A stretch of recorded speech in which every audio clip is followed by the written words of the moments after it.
Bismillahirrahmanirrahim. Alhamdulillah al-awwali wal akhir, alimil batini wal zahir. Segala puji bagi Allah yang maha awal dan maha akhir, yang mengetahui yang batin dan yang zahir. Asyhadu an la ilaha illallah al-malikul qadir. Aku bersaksi bahwa tidak ada Tuhan selain Allah yang maha raja dan maha kuasa. Wa asyhadu anna sayyidana Muhammadan abduhu wa rasuluhu sahibul mafakhir. Dan aku bersaksi bahwa penghulu kami Muhammad adalah hambanya dan rasulnya, sahibul mafakhir, yang mempunyai kemegahan-kemegahan. Sallallahu wasallama, salawat Allah dan salamnya ala sayyidina Muhammadin khairil wara, sebaik-baik makhluk, wa ala alihi, dan atas keluarganya, wa sahbihi dan sahabatnya, wa dzurriyyatihi, dan zuriatnya, al-mutahharin, yang disucikan, minar rada, daripada kehinaan. Amma ba'du, fahadha akhirul juz'i, akhir juz min kitab Minhajul Abidin lil Imam Abi Hamid Muhammad bin Muhammad Al-Ghazali. Bab ke-6 tentang akabah ke-6, yaitu akabatul kawadih, perkara yang membuat cacat amal, rusaknya amal.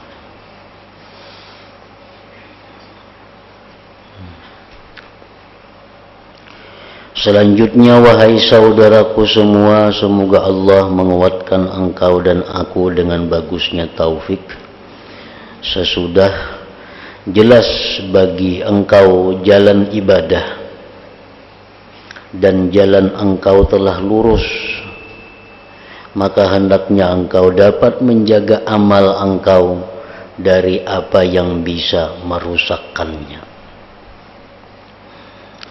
Ibadah-ibadah yang sudah bagus kita lakukan,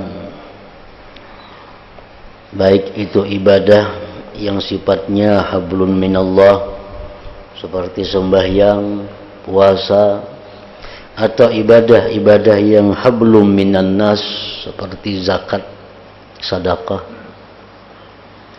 Sesudah kita laksanakan itu, maka kita hendaklah menjaganya dari hal-hal yang bisa merusak ibadah yang telah kita kerjakan itu. Kita diwajibkan memelihara apa yang telah kita kerjakan daripada ibadah, agar dapat kita temui di akhirat nanti di dalam catatan amal kebaikan kita.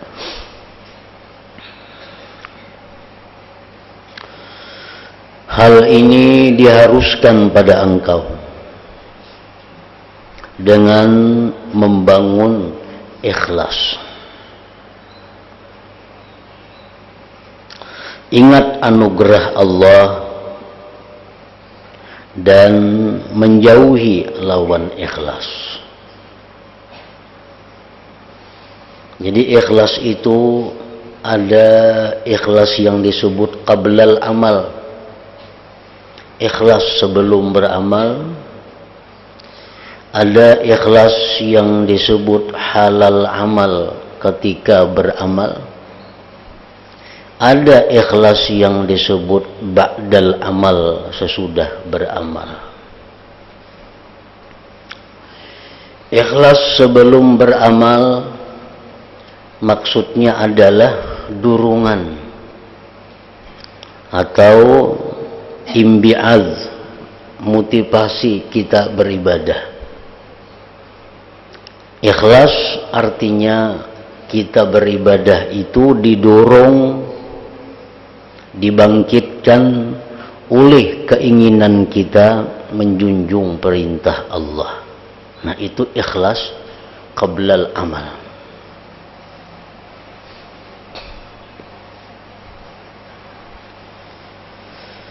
Nah, kemudian ikhlas qablal amal ini, sebelum amal ini berlanjut pada waktu kita beramal. Ikhlas yang kita bangun sebelum beramal tadi hendaknya terus ada sampai kita selesai beribadah. Karena banyak orang yang pada awalnya itu ikhlas, tetapi pada waktu mengerjakan ibadahnya berubah menjadi tidak ikhlas. Misalnya, waktu kita hendak beramal, kita sudah baik, menjunjung perintah Allah, baca Al-Quran. Begitu kita membaca Al-Quran, karena dorongan menjunjung perintah Allah tadi, kita baca Quran. Di waktu kita sedang baca Quran, kita didengar orang, kita dilihat orang. Timbul pada waktu itu ikhlas kita berubah. Karena kita menjadi senang, menjadi bersemangat, menjadi bergairah karena dilihat orang. Nah, ini ikhlasnya sudah berubah daripada yang qablal amal itu. Kan banyakkah itu kita? Waktu kita hendak beramal itu bujur-bujur sudah karena Allah. Begitu kita sembahyang, ada orang tahu kita sembahyang, ada orang datang pas kita sembahyang, lalu sembahyang kita ini jadi tambah semangat, sembahyang kita tambah rajin, sembahyang kita tambah apik. Nah, padahal sebelum sembahyang bagus, sembahyang kita menjunjung perintah Allah. Begitu sembahyang, ada orang datang, lalu kita memperbaiki lagi sembahyang kita karena kedatangan makhluk manusia ini. Nah, itu ikhlas yang kita bangun sebelum amal menjadi rusak. Umpamanya kita sembahyang karena Allah, sembahyang maghrib umpamanya, Bismillahirrahmanirrahim, Alhamdulillahirabbil alamin, Ar-Rahmanirrahim. Datang ada orang, nah, lalu kita bersemangat, lalu kita berapik sembahyang, nah, lalu kita mungkin kayak menampakkan kehusuan sembahyang kita. Nah, itu artinya berubah daripada sebelumnya. Nah, ini rusak ikhlas waktu beramal. Jadi hendaknya ikhlas itu sebelum beramal, waktu beramal sampai selesai tetap terjaga. Nah, sudah itu selesai beramal, amal kita ini tersimpan dalam sebuah perbendaharaan amal kita. Setahun tersimpan di situ, 2 tahun sampai kita mati. Nah, apakah kita bisa mendapatkan faidah amal itu sesudah mati? Tergantung keikhlasan kita ba'dal amal, sesudah amal. Nah, kadang-kadang kita ini membanggakan amal kita, padahal sudah bagus tersimpan amal dalam perbendaharaan. 10 tahun kemudian, lalu amal yang sudah ikhlas itu kita rusak, kita jual kepada manusia, kita ceritakan kepada orang, aku dahulu waktu aku umur sekian, aku membaca Quran itu sehatam itu semalaman tuntung. Nah, kita berkisah dengan penuh kebanggaan. Dahulu aku sugih, aku bersedekah itu 1 juta sehari. Nah, kita berkisah ini kada ada tujuan lain hanya untuk membanggakan diri kita, menjual amal itu. Nah, ini amal yang sudah baik dibangun dengan ikhlas qablal amal, ikhlas halal amal, tetapi dirusak oleh karena kada ikhlas lagi ba'dal amal sesudah beramal. Dulu aku sugih. Waktu aku memberi makan yatim itu sebenarnya hari 40 iko aku beri makan. Oke. Berkisah ini tujuannya untuk membanggakan dirinya. Berkisah untuk membesarkan dirinya. Aku tuh waktu sugih dulu bersedekah 1 juta sehari, manakah hajiakan orang sebenarnya tahun saya kurang. Nah, berkisah. Akhirnya amal yang bagus tersimpan itu menjadi terusik, menjadi terganggu karena tidak ada keikhlasan ba'dal amal itu. Nah, jadi hal ini diharuskan pada engkau dengan membangun ikhlas. Satu, yang kedua, ingat anugerah Allah. Kita beramal ini bukan karena kekuatan seorang, bukan karena kepintaran seorang, tapi itu anugerah Allah. Dan menjauhi lawan ikhlas adalah karena 2 hal kita disuruh membangun ikhlas itu, yaitu 1, karena faidah yang ada dalam ikhlas. Apa faedahnya? Yaitu baiknya penerimaan dari Allah Ta'ala dan bisa memperoleh ganjaran ikhlas. Kalau tidak, tentu amal engkau ditolak dan hilang ganjaran engkau. Semuanya hilang atau sebagian.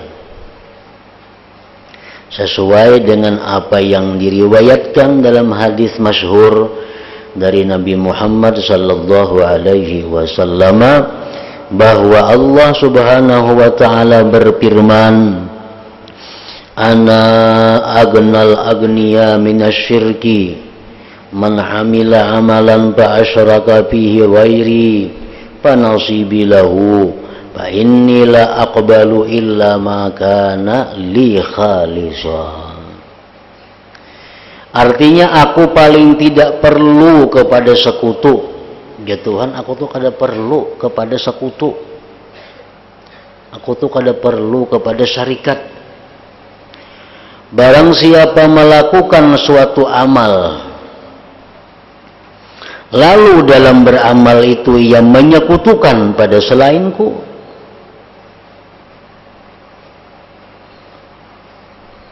maka berarti bagianku adalah untuk sekutu itu.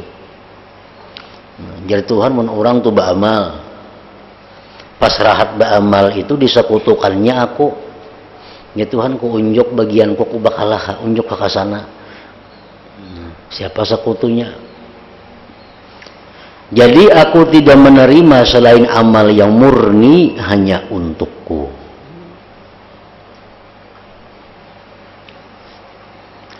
Kita tadi sembahyang, bagus sudah, junjung perintah Allah, bagus sudah itu.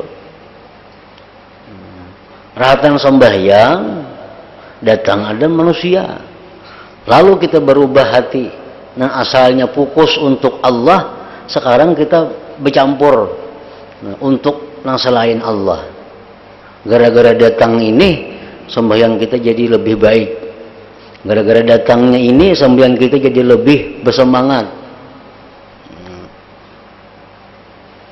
Ya Tuhan, aku bakalah unjuk ke situ, jamba amal kada usah lagi karena aku. Unjuk semuaan ke sana aja. Aku kada menerima amal itu kecuali yang murni untukku.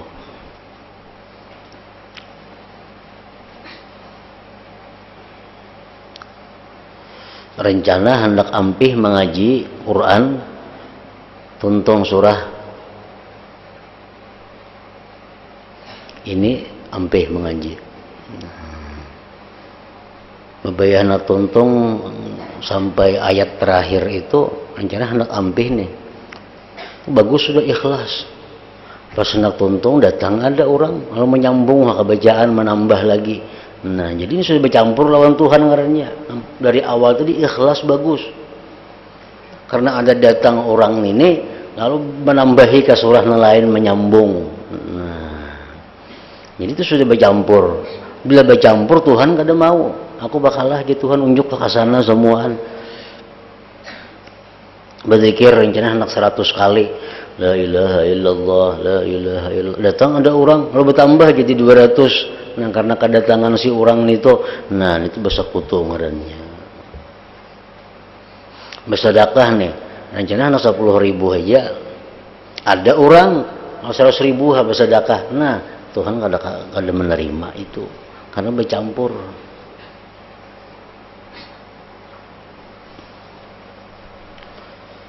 Jadi dorongan beribadah mesti adalah menjunjung perintah Allah, dan itu terus sampai selesai ibadah.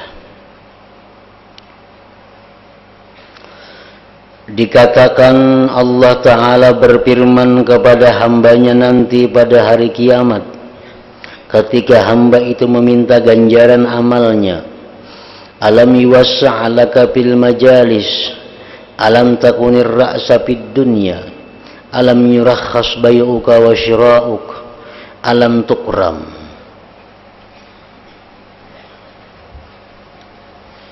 Artinya, tidakkah aku melapangkan majelis kedudukan karenamu? Tidakkah engkau menjadi pemimpin ketika di dunia? Tidakkah dimurahkan jual belimu? Tidakkah engkau dimuliakan? Orang ini di dalam dunia pak ibadat, orang ini dalam dunia berilmu,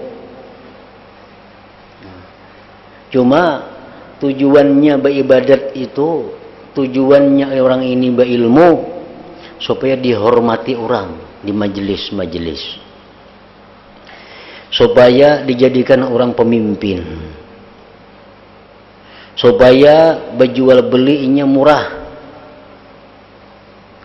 Nah, jadi orang ini beribadat kepada Allah, orang ini menuntut ilmu, tujuannya itu. Karena aku mau berilmu nyaman, aku dihormati orang di majelis. Mun aku berilmu karena aku nyaman diangkat orang jadi ketua ini, ketua itu.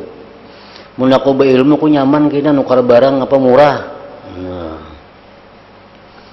Nah di akhirat kaina si hamba ini kada ada lagi balasan amalnya. Ya Allah, mana balasan amal? Ulun sekian tahun menuntut ilmu, ulun sekian tahun beribadah, mana kada ada catatannya? Ujar Tuhan menjawab, kan sudah di dunia, ikam di majelis dihormati orang, ikam diulah orang jadi pengulu, sudah jadi naib, sudah diulah orang. Ikam betul tukar barang murah, sudah, itu pembalasannya sudah. Karena dorongan ikam menuntut ilmu itu karena itu.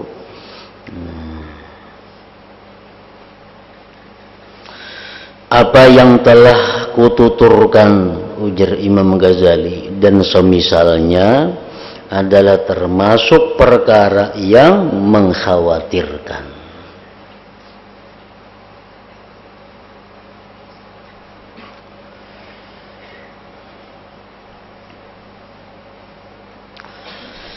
Di antara bahaya riya, riya ini adalah nang menghancurkan amal. Di antara bahaya riya adalah 2 kali terbukanya aib dan 2 musibah. Orang yang riya itu 2 kali supan ketahuan orang dan 2 kali dapat musibah.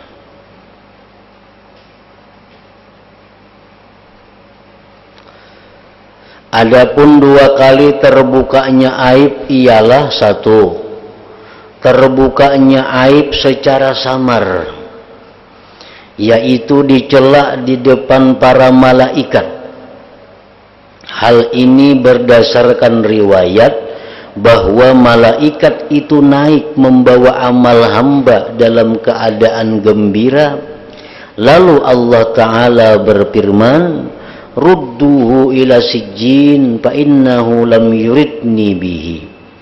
Artinya, bawalah amal itu ke neraka sijjin, karena orang yang beramal itu tidak menghendaki aku.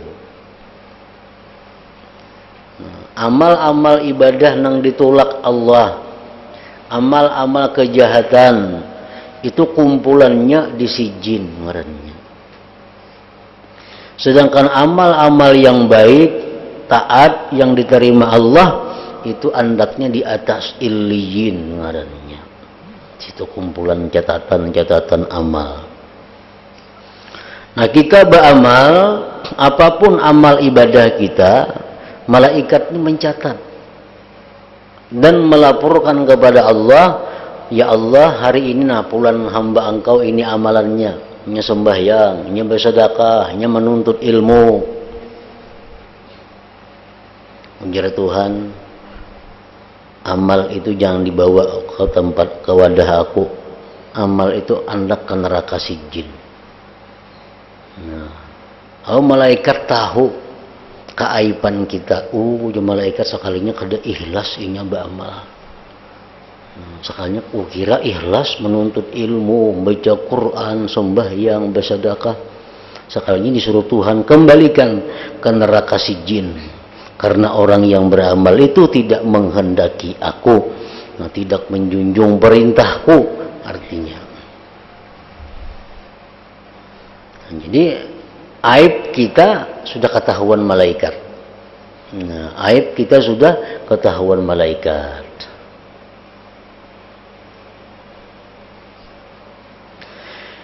Yang kedua, terbukanya aib secara terang-terangan, yaitu pada hari kiamat di depan para makhluk.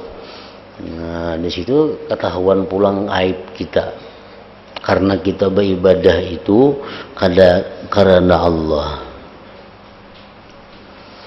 Diriwayatkan dari Nabi Muhammad sallallahu alaihi wasallam, beliau bersabda, innal muraiya yunada yaumal qiyamah bi arba'ati asma, ya kafiru, ya fajiru, ya ghadiru, ya khasiru, dalla sa'yuka wa batala ajruka, fala khalaqa lakal yauma iltamisil ajra mimman kunta ta'malu lahu ya mukhadi'. Artinya, orang yang riya itu akan dipanggil pada hari kiamat dengan 4 nama. Hai kafir, hai fajir, jahat, hai ghadir, penipu, hai khasir, orang yang rugi. Sesat usaha amalmu dan batal ganjaranmu. Jadi engkau tidak mempunyai bagian hari ini. Carilah ganjaran kepada orang yang engkau tuju dalam beramal, hai pembohong. Nah, itu diseru di hari kiamat di hadapan makhluk Allah yang lain. Maka alangkah malunya kita, alangkah sopannya kita kepada makhluk Allah. Ternyata di akhirat itu dibuka Allah keaiban kita.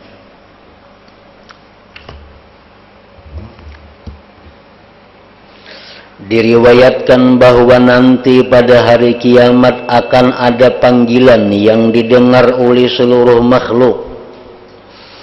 Ainal ladzina ya'buduna an-nas qumu khudhu ujurakum mimman 'amiltum lahu fa inni la aqbalu 'amalan khalatahu syai'.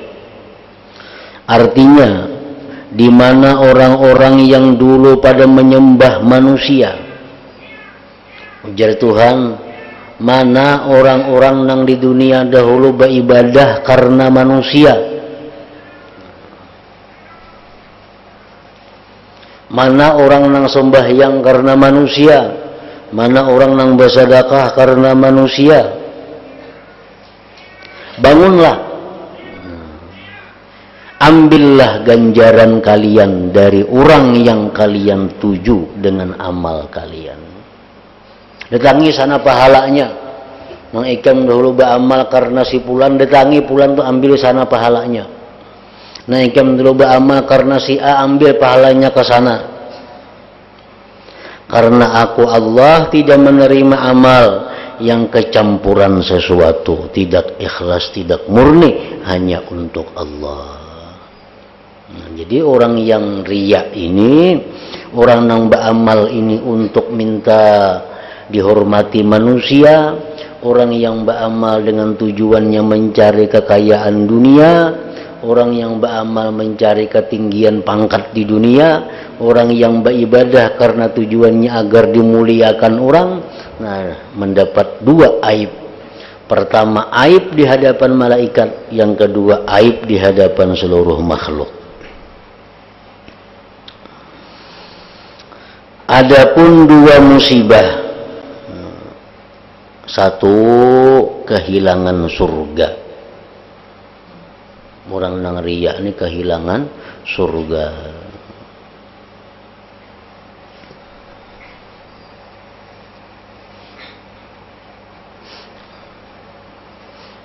Ini berdasarkan hadis yang diriwayatkan dari Rasulullah sallallahu alaihi wasallam, innal jannata takallamat wa qalat ana haramun ala kulli bakhilin wa mura'in. Artinya surga nanti akan berbicara dan berkata, aku haram atas tiap orang yang kikir dan orang yang riya. Nah, surga itu babacaan, tidak boleh masuk orang yang di dunia kikir, tidak boleh masuk orang yang di dunia itu riya. Nah ini musibah, musibah yang bersangatan.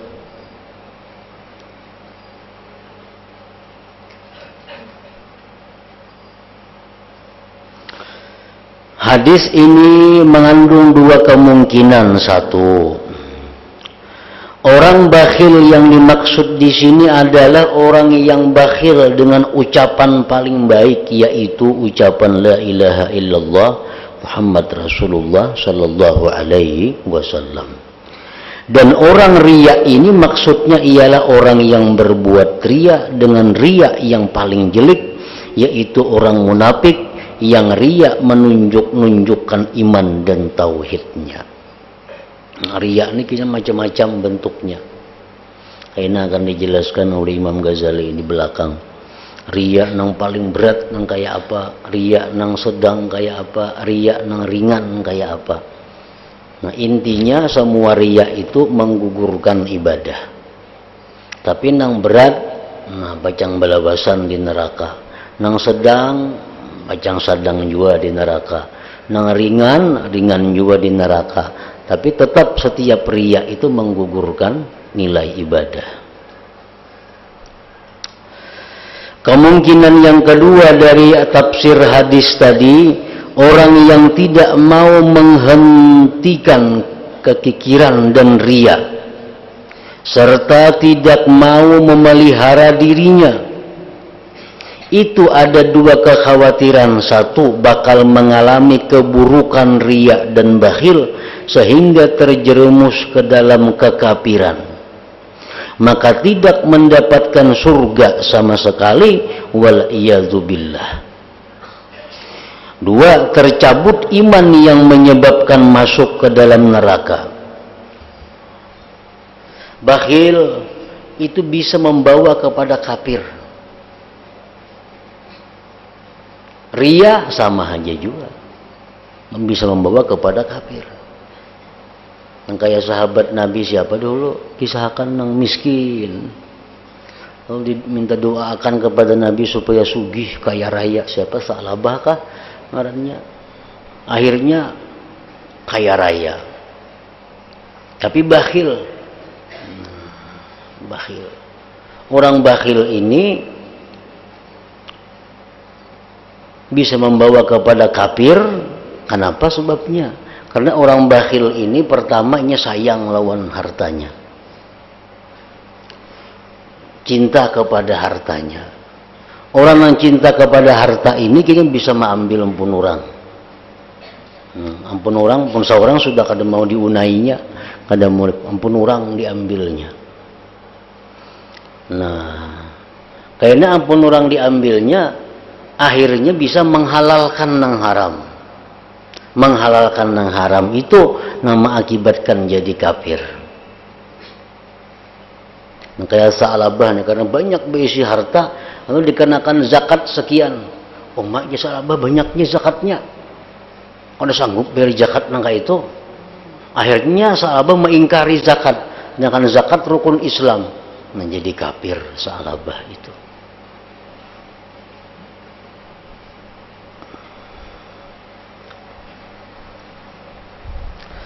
Itu musibah yang pertama kepada orang yang ria, kada masuk surga dahulu. Kada masuk surganya itu bisa lawas, bisa salawasan. Amunnya jadi kafir, salawasan. Yang kedua, musibah kedua masuk neraka. Nah, jakanya kada ke surga aja, tapi kada ke neraka, kok kurang lebih. Ini masuk neraka.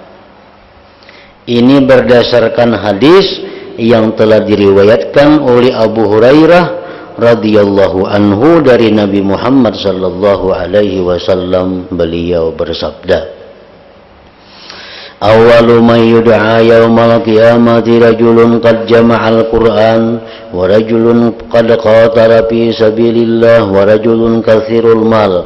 Fayaqulullah lil qari alam muallimka ma anzalatu ala rasuli fayaqulu bala ya Rabb fayaqulu madza amilta fima alimta fayaqulu ya Rabbi kuntu bihi ana al-lail wa atrafan nahar fayaqulullah kadzabta wa taqulul malaikatu kadzabta fayaqulullah subhanahu bal aradta ayyuqala fulanun qari faqad qila dzalik ويؤتى بصاحب المال فيقول ألم أوسع عليك حتى لم أدعك تحتاج إلى أحد فيقول بلى يا رب فيقول فما عملت فيما أتيتك فيقول كنت أصل الرحم وأتصدق فيقول الله كذبت وتقول الملائكة كذبت فيقول الله سبحانه بل أردت أن يقال إنك جواد فقد قيل ذلك wa yuta billadzi kutila bacaannya fisabilillah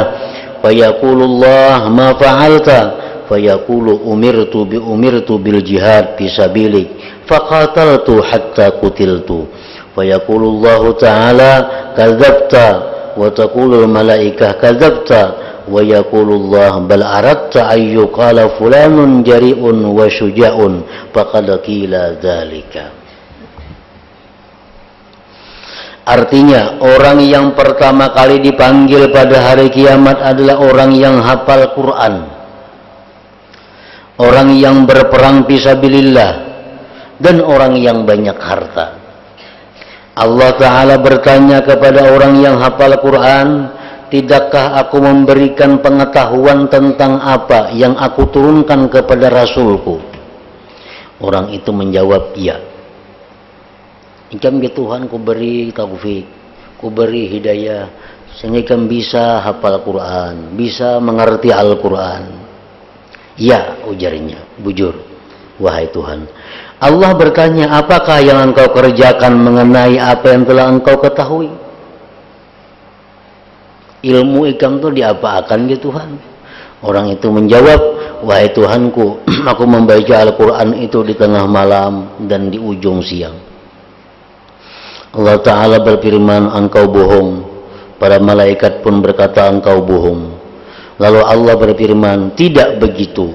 Sebaliknya, engkau menginginkan agar dikatakan si fulan itu ahli Al-Quran. Ya Tuhan, ikam dusta. Ikam baca Quran siang malam supaya ikam dipadahkan orang, si fulan itu ahli ibadah. Dan memang telah dikatakan yang demikian itu. Selanjutnya didatangkan orang yang mempunyai banyak harta. Lalu Allah Ta'ala berfirman, tidakkah aku telah memberikan kelapangan rezeki kepadamu sehingga engkau tidak perlu lagi kepada orang lain? Orang itu menjawab, benar, wahai Tuhan. Allah Ta'ala bertanya, lalu apa yang engkau perbuat sehubungan dengan apa yang aku berikan kepadamu? Ikam kusugihakan gitu Tuhan, rezeki keluasakan. Ikam apakan rezeki itu? Orang itu menjawab, hamba gunakan untuk menyambung hubungan keluarga, memberi ikula, bersedekah. Allah berfirman, engkau bohong. Dan para malaikat juga berkata, engkau bohong. Lalu Allah Ta'ala berfirman, tidak, engkau tidak silaturahmi, engkau tidak bersedekah, engkau menginginkan supaya disebut-sebut sebagai orang yang dermawan. Engkau beri sini, beri sana, beri sini, dengan tujuan supaya engkau disebut orang yang sosial, orang yang dermawan. Dan memang yang demikian telah disebut-sebut. Berikutnya didatangkan orang yang terbunuh dalam perang sabilillah. Allah bertanya, apa yang telah engkau perbuat, jar Tuhan? Orang itu menjawab, hamba telah diperintahkan berperang di jalanmu, maka hamba pun berperang sampai hamba terbunuh. Allah Ta'ala berfirman, engkau bohong, jar Tuhan. Dan malaikat pun juga berkata, engkau bohong. Allah Ta'ala berfirman, tidak, engkau menginginkan agar dikatakan si fulan itu pemberani, si fulan itu pahlawan, dan yang demikian itu telah terjadi. Itulah sudah balasannya. Orang yang beribadah supaya dikatakan orang ahli ibadah, itulah sudah balasannya. Orang yang pemurah agar dikatakan dermawan, itulah sudah balasannya. Orang menyebutnya dermawan. Orang yang terbunuh gugur di sabilillah karena tujuannya agar disebut pahlawan, maka disebut orang pahlawan, itulah balasannya. Nah, di akhirat kada ada lagi balasannya karena habis di dalam dunia ini.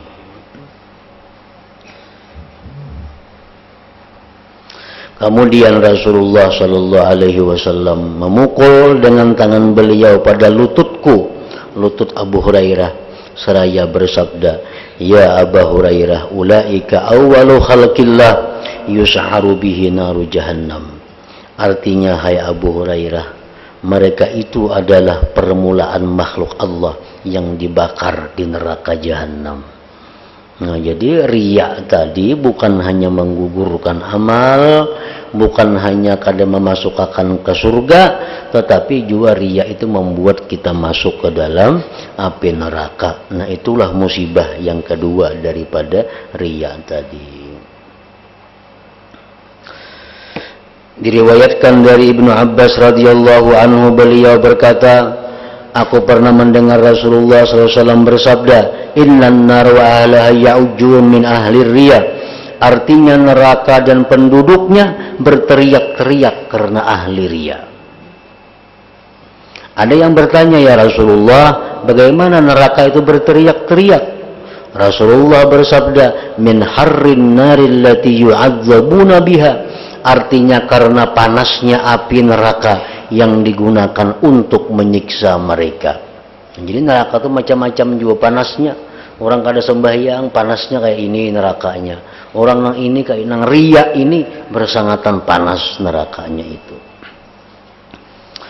Nah, pada terbukanya aib itu terdapat suri teladan yang bermanfaat bagi orang-orang yang mempunyai mata hati.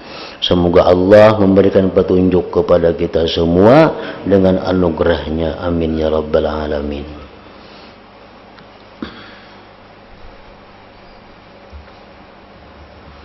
Hadratin Nabi sallallahu alaihi wasallam, al-Fatihah. A'udzubillahi minasyaitonir rajim. Bismillahirrahmanirrahim. Alhamdulillahi rabbil alamin. Arrahmanir rahim.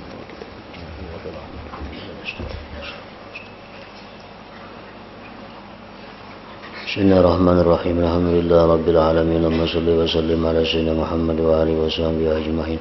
Allahumma ighfir lana ma akhta'na wa ma ta'ammadna wa ma asrarna wa ma 'alanna wa ma asrafna وما أنت أعلم به منا أنت المقدم وأنت المؤخر لا إله إلا أنت اللهم انفعنا بما علمتنا وعلمنا ما ينفعنا وزدنا فهما وعلما وعملا وهدى وتوفيقا برحمتك يا أرحم الراحمين صلى الله على سيدنا محمد وآله وسلم.